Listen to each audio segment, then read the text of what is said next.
Hi, welcome to session 2 of Compassion in Action. I'm Susan. I'm Jennifer. Hope you're having a good week. In this session, we're going to talk about ways that we can provide encouragement to others in our lives, not only in these trying times, but in any times. And one way that you can do that, especially when we can't be together and talk and hug, is we can write words of encouragement. So today we're going to talk about maybe some things that we could write to a neighbor, to someone that's in a nursing home. Maybe you have a relative that lives far away, or maybe only lives across town, but you're not able to go see them right now, and you can write them a letter. Don't worry if you don't know how to write yet, because if you find your bag with session 2 materials, you'll see that we've included some things to help you to write letters of encouragement. We have stickers, and we have this here you can download from our Google Classroom as a sample of a style of letter that you can color. And we also have some blank cards that you can use to decorate. So Mom and Dad can help you to write sentences as well, but it's also a nice drawn picture with stickers will brighten someone's day. So you don't have to worry if you can't write all these things down. Now you're probably saying, well, what do I write? How do I know what to write? So on Google Classroom in your family pack, you'll see that there are some examples of things that you might want to write and who you might want to write to. But one of the things that you can always do when you send something says, I'm thinking of you. That's always a good thing to say, because I know you like it when you know that people are thinking about you, and the other people like that as well. So you can't go wrong with saying, I'm thinking about you when you're trying to think of things to write in your letter. Another thing that you can say is, God loves you. Always a good thing to say any time that you're writing someone. And what else do we do for our friends and our neighbors when we're thinking about them? Sometimes we like to pray for them. And so you can write, I'm praying for you as well.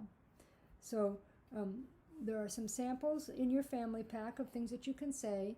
But remember, it doesn't have to be very long and very drawn out. It needs to just come from your heart. What are you thinking today that you would like to do? And as you're writing your cards, there are other things that maybe you want to think about, could I include a care package with the card that I send? And one of the best ways to do that in our Travis Park community is to think about putting together care packages for our Core Zone ministries. We are providing meals 7 days a week during this COVID crisis for our brothers and sisters that are living on the streets. And if you are looking for an activity that your family can do together to provide a care package, then something for Core Zone Ministries is always very needed. So if you would put together a package that might have a toothbrush and a little toothpaste, maybe a little bar of soap, a washcloth, a comb, all those things that you take for granted that people that are living on the streets may not have access to. And so that'd be a great care package for your family to put together and send down to the church for them to give out during one of the 7 meals a week that they're offering during these times. But Jennifer, do you want to show how you're going to write your card? So you have these little blank cards that are provided. You can definitely just write or draw right on the inside of your card. Or you can, with these little printouts, maybe you want to glue this printout says thank you on it. So maybe I'm going to write a thank you card maybe to, maybe I want to send it to one of the hospitals, write a thank you card to one of our healthcare workers. I could color the outside and write thank you to one of our healthcare workers right now for everything that they're doing for people who are in the hospital. And I could glue it right on the inside here. And then I can fold it like this and decorate the outside and put thank you on it. I could use my stickers. We got lots of pretty stickers here. Your stickers are probably slightly different than mine, but that's okay. You could use your markers again, like we had the permanent markers yesterday from the centerpieces. You can use those to decorate your card.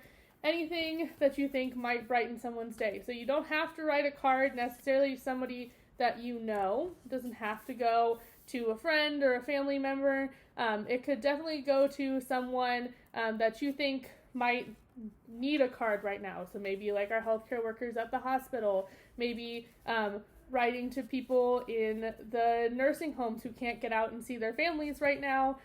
Even if you don't know them personally, I'm sure that they would appreciate getting a card to know that someone is thinking about them and someone remembers that they're there when they're not able to get visitors right now. And you do have, in addition to the permanent markers, you also have regular markers and crayons in your supply bag. So you can get creative on what you want to do, and maybe you even have some watercolors at home and you can watercolor on your card. So, and the other thing to remember is you can make as many, even though we provided supplies through one card, you can make as many cards as you'd like, because there are always people that will appreciate hearing from you, especially in these times when so many people can't get out to see other people and are stuck at home. And it's really okay if you can't think of words to write, even if you're older and you know how to write. Sometimes people, especially if you're writing to somebody who you don't know, appreciate just a nice picture of whatever you want. Maybe you can draw a picture of yourself, you can draw a picture of your family, anything, something. Everybody likes getting mail, so something that makes them think that somebody's thinking of them. And remember, God loves you is always a great thing to put on a card. That applies to anybody that you send a card to, and it's not that hard to write. So if you're having trouble thinking of something, God loves you always is a good thing to write to somebody. So have fun being creative and writing cards and drawing pictures for others, and we'll see you back for session number 3. Bye-bye.